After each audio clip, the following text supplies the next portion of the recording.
Ja, har du også prøvet at smadre din smartphone? Så skal du tage og montere panserglas for at beskytte den. Det er både nemt og billigt. Først tørrer du glasset af med et medfølgende antistatklud.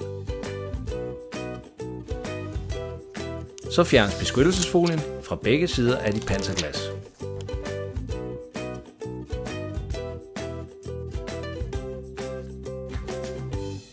En coating på panserglas gør, at det nærmest klæber til skærmen. Og ved hjælp af antistatkluden sikres et perfekt fit uden irriterende luftbobler. Panserglas. Du ser det ikke? Og du mærker det ikke? Men det holder til det her.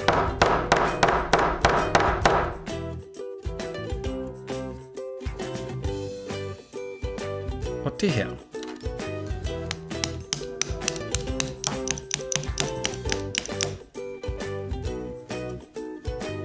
For slet ikke at tale om det her.